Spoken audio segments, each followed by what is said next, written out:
So, good evening, friends.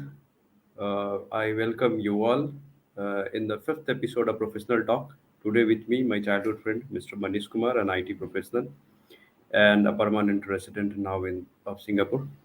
So, he's with me, and he will be sharing about the life of an IT professional and overall the things about IT industry. So, I welcome to the fifth episode of Professional Talk, Manish. And today we will be discussing about your throughout journey with IT industry, and relevant to that, the questions will be. So, my first question to you is that total 19 years you have already spent in this industry. So, how was your journey so far? Thank you, Ankit, for first of all for inviting me, uh, and thank you for all your viewers who are going to watch this video and in whatever way if I can contribute and help to the people to understand about the how the IT industry works based on my 19 years of experience. Yeah, so in terms of the journey, I mean, I would say it was a pretty fruitful and the learning curve I have maintained in this 19 years. I think all the industry does not matter in which industry you are functioning. One is the most important piece is the focus and the learn from your mistakes, and so that's what the same thing I have done. Uh, been into industry, worked in three different countries, and so the every day was the gave a learning opportunity, and I think it happens in all the fields, whether you are in sales, in marketing, or technology or research. Every day comes with some learning opportunity, and the same thing happened with me then these 19 years. So to answer your question, yeah, definitely was a very fruitful, very learning, and met with the various different diverse people, which gives you a good experiences. There are bad experiences as well, but again, it's a part of your learning curve. Okay, so as I see that you have been to many organizations out of this 19 years. Mhm. So, how was the journey with different organizations in different assignments? So, yeah, definitely, I have been with I think around 10 or 11 organization in this 19 years, and most of my career change was there in the beginning of the career. So if you look at that, my resume, I started working somewhere around 2002 to 2003, and the first thing I did, I started a startup. So now we hear about the startup in the most in the 2015-16 time frame, but I formed a startup way back in 2002, and that was a pretty big risk because the kind of background we come from, we always taught to study and get into the job. I had a different mindset, so I took the challenge. Uh, it went well, but did not make money, but it gave me a great learning path. And I think whatever I am today, it is based on because of those 18 months. Because you are doing everything, you are doing sales and marketing, you are meeting with the people, you are understanding the challenges, and at the same time you are doing a development as well because that is your core and product. So the one thing I maintained in my career throughout today, touchwood, so if I don't see the value for the money or the time I am spending, I try to make a change or I move forward. So the initial 4 years or 5 years, I would say, when I started my career, I had a hunger that I have to learn. I have to learn and I have to contribute. So if somebody is paying me 10,000 rupees, but in my opinion, I am not doing a work which is a value of 10,000 rupees, then I will change. Or if I am doing more work, or I or something which is not giving me a learning opportunity. So there are only two reasons you stay in an organization. One is the money, another is the role, right? The role you are playing. And money, it's not only always monetized way. It could be in any form. It could be in the form of relationship. It could be in a form of learning, and it could be in a form of the money itself. So in any of the area, if you are seeing that you are not getting what you need to be, and at the same time from the employer's end, If they are paying you and you see the work you are contributing, probably it is not worth for it. So you should make a move. I mean, that's my way of looking into it, because if you're stuck, you go into a comfort zone, and when you go into the comfort zone, it only spoils you. So if you are in a business or you are in a job, you always need to be restless, and then that's how you grow, and that's what I have done. So the initial 5 6 years, it was a pretty challenging, it was a pretty I never stayed in any organization for more than 8 or 9 months, I would say, in those time. But after that, I actually landed somewhere where it gave me a great opportunity to contribute, to learn, to grow, and that's how I stayed here for this organization for almost 13 14 years now. Okay. So, if I see your total career, almost 13, 14 years, you are with Johnson and Johnson in different assignments. But if I look at Johnson and Johnson, it's more kind of a medical industry or medical company. So, being an IT professional, getting into a medical company, how prosperous it was for you, and why this decision so far? Yeah, so see, the point is, for an example, you come from a sales and marketing, and your role is to sell the product. But if you don't understand the business, if you don't understand the purpose of the company, then probably will not be able to become a good salesperson, right?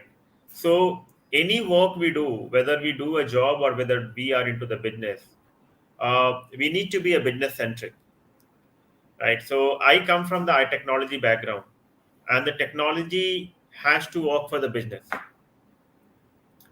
So J&J definitely is a healthcare company, and they have various products in the healthcare industry itself.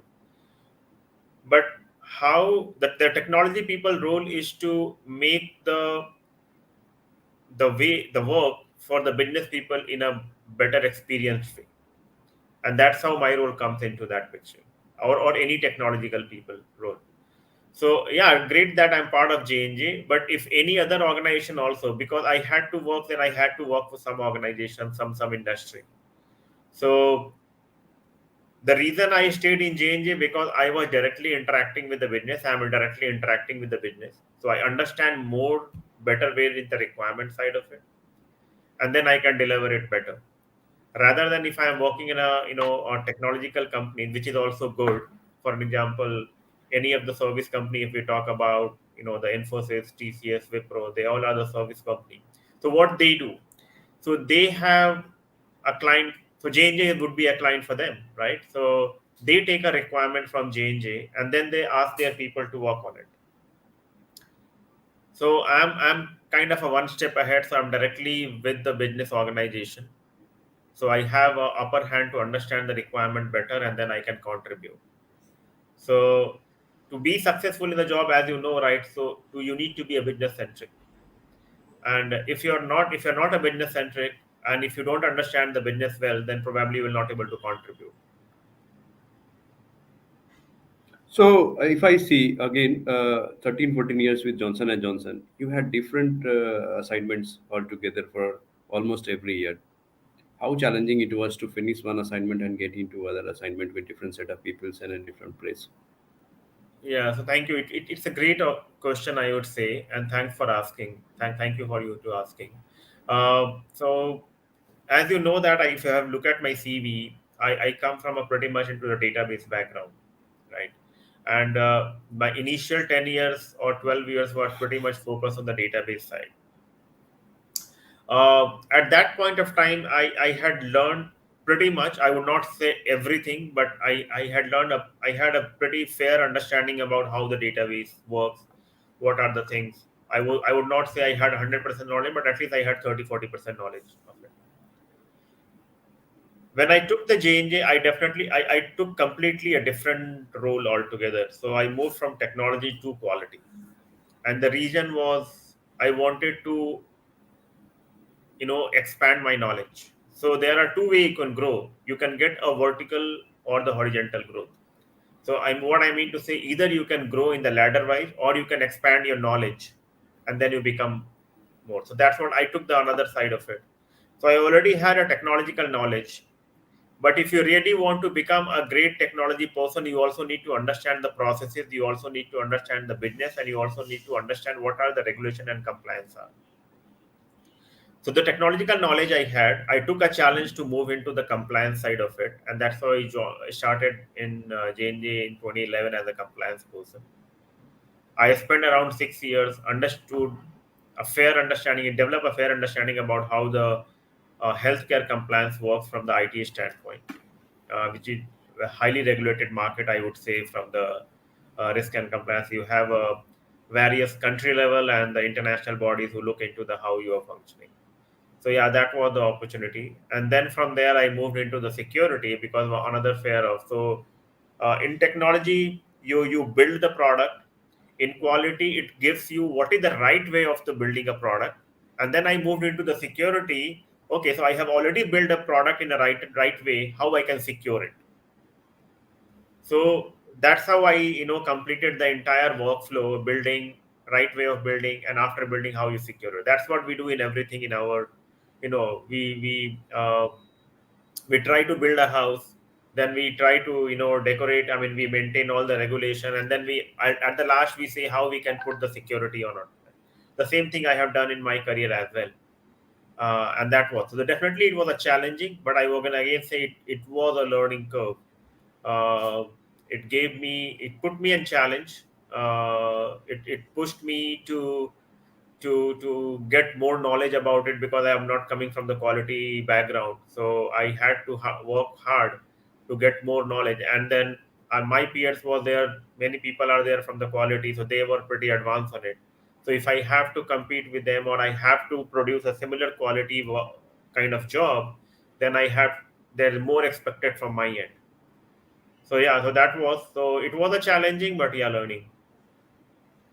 One more question is in my mind that you started your career with a startup and then you end up with job assignments.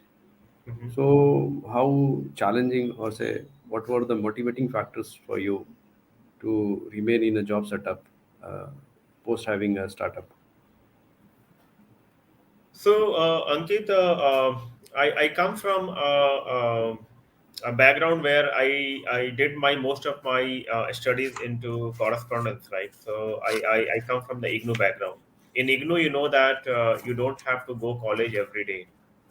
It's a pretty much assignment based, and the curriculum is very pretty advanced, but actually you don't have any support system available. And I'm talking about between 2000 to 2003, when the things were not pretty advanced what we see right now. I mean, in anything you have a hundred of way of learning available, whether it's a YouTube or Udemy or other source systems are there. That was not the same case those time. So, and I had a group of four my friends. They all are from the IGNU. So we used to stay in a one room in Delhi, and so in terms of the our daily routine, we used to have that you study, and then week once in a week you have to go for your assignments and all those things. And IGNU, how did it happen? You have an assignment and you also have a project. So anything you do, you also have to develop a model and then you have to showcase. So that's how we learn something, and then we decide, okay, if we can do, on a project basis, why we go ahead and do something our own to see whether we can be a successful or not. So it was an overnight decision. I think it was a month of August, and we just discussing about it, and over the fly we made a decision. Okay, we are starting a company, and we named the company 21 August Solution because that was a day, 21 August. Okay. And the next day, I mean, we just printed all the pamphlets. We went to Nehru Place, planned for the interview, and there was a good response. We had around 30-40 people came for the interview. We already hired two people. Those people were the marketing, and that's how we got a project in Gurgaon for one of the textile organization. And we fairly did a business for around 5 lakhs that time, which was a good money that time. I mean, I'm talking about 2002. Hmm. And then there was a dispute in the the client organization, and we lost the contract. But the point what I'm trying to say, we took the challenge. because we had a very much pressure from the family that you have to get into the job. And being eldest in the family, there is another pressure. I think you can understand how the society works in our side of it. So yeah, I mean there was a pressure. So, and that's the I think that was the reason we were remain focused.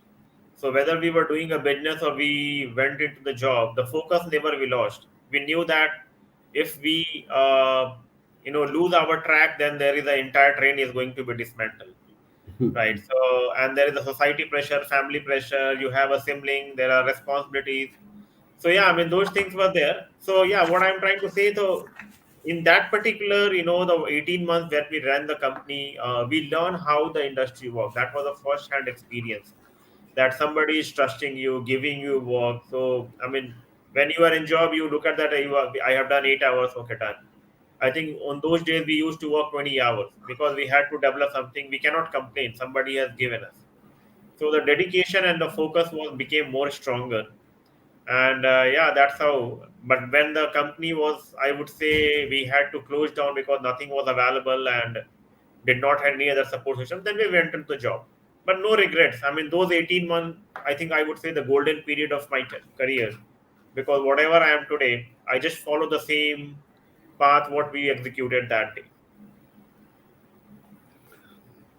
Okay, so one more question is regarding Indian IT hubs. What are like TCS, Wipro, Infosys? Globally, how do you see their ratings overall as an IT company? So yeah, I mean, see, the IT industry is one of the major factor in our India total GDP.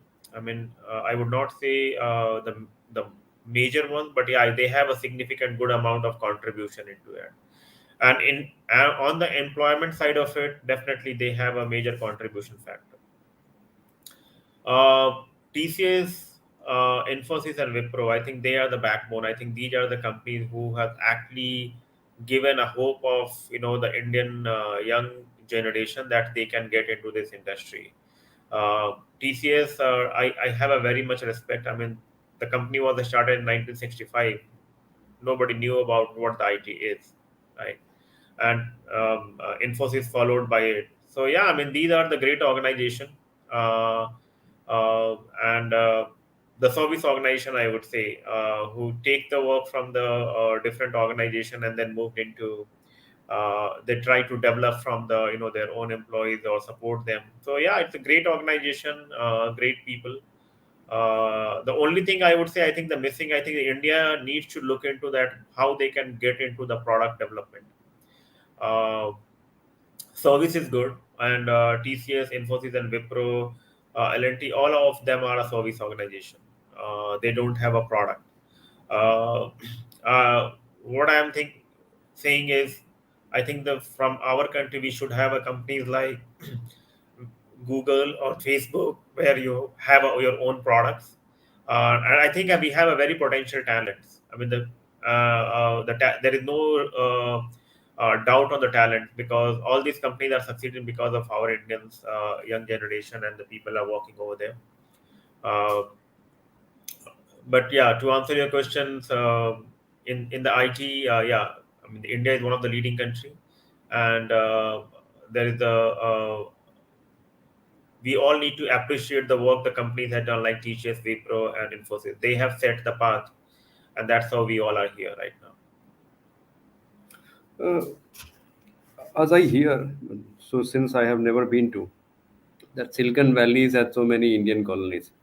So these many number of IT professionals are there in US, and so far we could not develop our product. What are the reasons behind it? Means causative factors for this not happening to Indian domain. So it is all about Ankit, your priorities. So, for an example, when do you buy a car? You buy a car when you have your basic necessities are fulfilled, right? You have a house to live, you have a food to eat, you have a clothes, your education is fulfilled, your healthcare is met. After all those things, you moved and go into the buy a car. right? Or any luxurious item. Similarly, if you look at that, the kind of a background we are coming from, I mean, we are a country of 1.4, 1.40, or 1.4 billion people are living over there. And for that reason, the basic necessity, the housing, food, education, transportation, infrastructure, the money goes into that. I think there is a barely money left, very, very few money left, which is a government can, put into the research facilities, right? So those these are the this is the one of factor, because uh, the research facilities or the research opportunities are not available. That is the one thing. Second is, we have always taught from the day one that, when you are childhood, you have to study and you have to get into the job. So there is a very focused mindset of it, that people. But I think now it is being changing. If you look at that, there are 100 of unicorns has been came up in the India for almost like last 5 6 years. Yesterday there is a company called 5 hour. They become a unicorn just in 8 9 months. So they started in August 2021, and yesterday the valuation was around 1.5 billion. So yeah, the things are changing. You are right. In the Silicon Valley, there are many Indian colonies. I would say around 40% of the employee are Indians. If you look at that, the major organization, whether the Microsoft or the Google or the Twitter, it's all headed by the Indian folks. So as I said, there is no doubt on the talent. It's all about the opportunity and the facilities thing. So the things are changing now. The young generation are also looking into the building their own startups, and that's how we have a more than 100 unicorn in the 5 6 years time. So yeah, it's changing, and over the period of time, definitely we will see the results. Uh, Around 90s, whosoever is out for an IT assignments or for IT job. Sorry. So life of it around 90s onwards, if you see the Hmm. Indian young professionals, if going for an IT assignments, most of the kind or for labor kind of job. Yeah. So since we are talking regarding IT industry, people with IT assignments, whether in job or some kind of entrepreneurship, what is the life of the people? Means whosoever is going for an IT assignment, so how they are living and what is the kind of respect they are getting around in overseas? So definitely in the technology world, the Indian community is very respectful. They get very due respect from all different diversity or all different religion or the country specific. Because we have shown, we have already given experience what kind of metal we have to the rest of the world. And if you look at the Microsoft, I mean, majority of, I mean, I would not say majority, but the 30 40% of the people are from the from the Indian mind community, whether the Facebook, Twitter, Google, everywhere. So, and if you are knowledgeable, you get a respect. There is no doubt about it, right? The second thing is, we cope up very fast. We get adjusted in any kind of culture. We adopt very fast. So if we are living in Singapore, we try to gel well with the Singapore culture and the diversity we have. If we are in America, the same thing. So knowledge and then humbleness. I mean, these are the killer combination, I would say, we Indian have, and that's how we get a very great respect everywhere. There are few examples are there. There are few exceptions that is always there. You can't change that. But in general, yeah, it is a very great acceptance, I would say, from the any community or any part of the world for the Indians, and it is growing. So in last 6 7 years, it has been grown a lot. I mean, I would say whether the kind of the foreign policy the Indian government are doing, uh, or the engagement or the relationship has been done from the political side of it, it all added great value to the Indian lifestyle and the Indian people outside the India. So, to young professionals, whosoever will be watching this interview once once recorded, what are your suggestions, See, and my suggestion is. Mhm. what are the kind of job opportunities, career orientation you are looking, and how you'd recommend that? What are the areas there they should prepare for? See, what my recommendation would be same. I mean, it can be anything. I mean, it's first thing you need to decide what exactly you want to do, and then you also need to assess what is your capabilities are, where you can do function well, right? uh, Definitely you should listen advices, but at the last you have to do what you are up to. So if somebody wants to get into the IT industry, right, and definitely anybody can, because now it is not like that. It is pretty much many resources are available. You can get training, you can get the books, classes, anything. You have a smartphone, you can learn about it. You have access to computer, you can do that. You need to be very focused. You need to be focused and you need to be humble. Without these two things, you cannot be succeeded in any kind of role or any kind of job, whether it's the IT industry or non-IT industry. So, and our young generations are very, very talented, right? Definitely they can make wonders, but they need to be focused uh, there. And if you are kind of want to learn, then you have to, approach in that way itself, that get the right resources, get the knowledge, reach out to the people who are probably into those industry and seek the help. Uh, but don't lose the focus. Focus is very, very important. So that is the only advice I want to give. There are ups and downs. There will be failures, but you need to see that what was the region for where you did not succeed. I would not say fail, but you did not succeed, and learn from those mistakes and keep trying. Definitely it will hit you. I mean, you will hit something and you will get what you want to do. So we are approaching the closing moments of this interview, and the final question to you: if I reframe your life, whatever you have spent in IT industry for 19 years, what is that one thing you would like to add on to make it more beautiful? And what is that one thing you would like to tell to take out the unpalatable or bitter experiences? Yeah, it's kind of a tough question, I would say, but I mean, there are many things that happen. uh, but if I say the one thing, yeah, it is very fulfilling and satisfactory. uh, so IT is something, everybody come with the open mindsets, because if you look at that, this industry, it's changed so fast. Every 2 to 3 years you have a new technology coming in, right? The good part is that nobody is expert, and the another good part is that you are also part of the people, that everybody is learning and you also have to learn.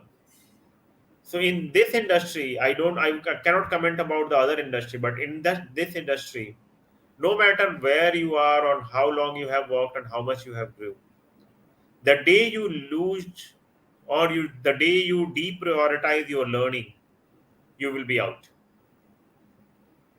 because the technology is so advanced so fast, it is changing so much. If you are not meeting the speed of the change, then you will be left behind. The other thing, the major thing I see in my career, uh, this industry has taught me how you can achieve things. And for that, I have a philosophy: anything you do in your life, anything, it should be a time bound. So for an example, if I'm cooking a food, I should dedicate time that I have to cook in 30 minutes only. And from next time, I see how I can continuously improve it, how I can bring 30 to 28 minutes. So that is the one thing I have applied in my life, and I applied in my day to day job. So for everything I do, I have a dedicated time and I have a time boundness. And if I miss that time boundness, then I go and review that what was my action was, where I lacked, and what are the opportunity where I can make it better. And that, I think, it came from the IT, because anything we do, it has to be a time bind, it has to be scheduled. You should have a, uh, acceptance criteria, what you can make it as a success, what you can make as a failure. Everything is pretty much in documented. So the same thing I have applied, and I'm pretty happy that it worked so well, uh, that anything I do right now, I try to do a time bound, and I'm pretty much successful in those things. And that, at So, the same time, it also give me an opportunity to review my actions. Generally, we don't think about it if anything went successful. We just celebrate and walk away. But I don't do it that. Even if some things are successful, I review my actions and find the opportunity. What are the area I could have done better? so thank you, Manish, for sharing your view and total 19 years of experience, challenges, and then welcoming things, whatever you accepted. So, we will talk again in experts panel, and there are many plans to discuss. So, in later course, we will keep on meeting. For Sure. now, I am just finishing this interview. Just wait for that, and then. So this was the IT professional, Mr. Manish Kumar, my childhood friend, and now based in Singapore, and doing his the best possible in his life and in his career. We will meet another professional in days to come, and then we'll keep on talking about different industries and different prospects of life to do better. Thank you very much. See you again in the next interview.